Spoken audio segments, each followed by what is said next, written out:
اعوذ باللہ من الشیطان الرجیم، بسم اللہ الرحمن الرحیم۔ شروع کرتا ہوں اللہ کے بابرکت نام کے ساتھ جو دلوں کے حال بہتر جانتا ہے۔ میری طرف سے دیکھتی آنکھوں سنتے کانوں آپ سب کو، پوری یوٹیوب فیملی کو السلام علیکم ورحمۃ اللہ وبرکاتہ۔ لاکھوں کروڑوں درود و سلام آقا دو عالم خاتم النبیین حضرت محمد مصطفیٰ صلی اللہ علیہ وآلہ وسلم پہ اور آپ کی آل پاک پہ۔ درود و سلام کے بعد عرض یہ ہے کہ آج میرا موضوع ہوگا یہ سیاستدان اور ان کے اصل بھیانک چہرے، اس پہ بات ہوگی، اور عوام کتنی بیوقوف ہے اس پہ بات ہوگی، اور ٹرمپ کس طریقے سے اپنے ہی ملک کی تباہی کے لیے تباہی کا باعث بنا ہے اس پہ بات ہوگی۔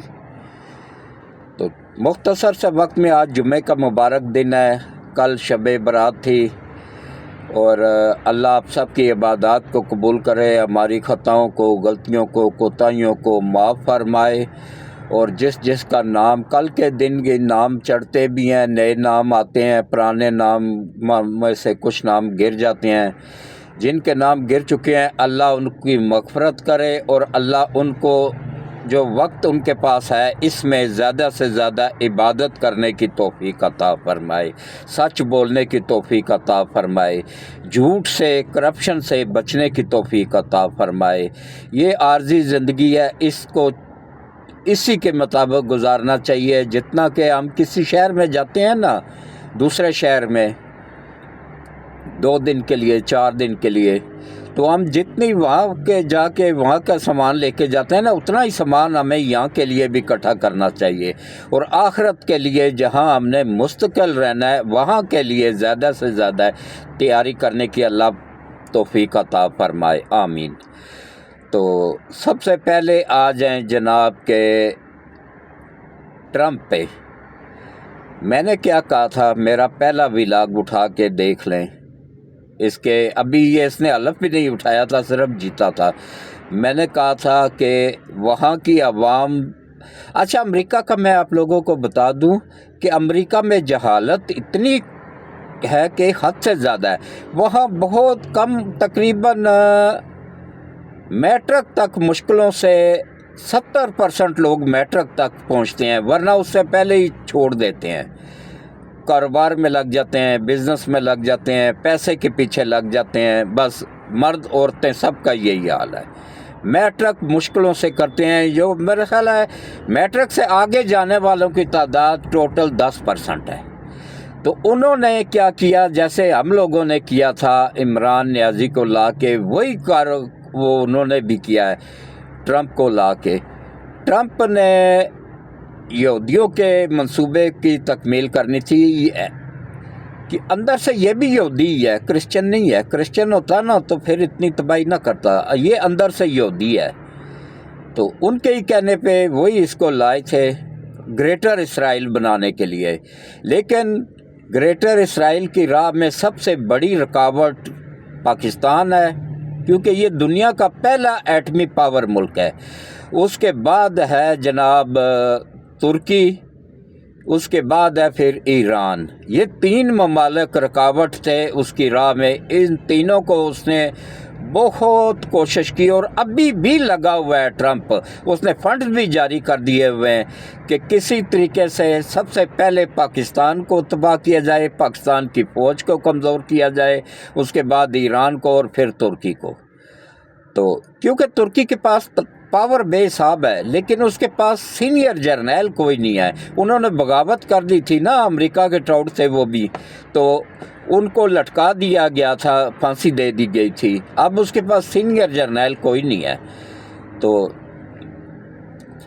ابھی ترکی کا صدر پاکستان کے دورے پہ ہے، آج میرا خیال ہے واپسی ہو جائے گی اس کی، اور انتہائی اہم معاہدے ہوئے ہیں اس کے تحت۔ جنریشن 5 کے ایک اور جنگی جہازوں کی فیکٹری پاکستان میں لگنے لگی ہے۔ یہ دیکھیں، یہ نواز شریف، شہباز شریف کے، میں اسی لیے تو ان کی میں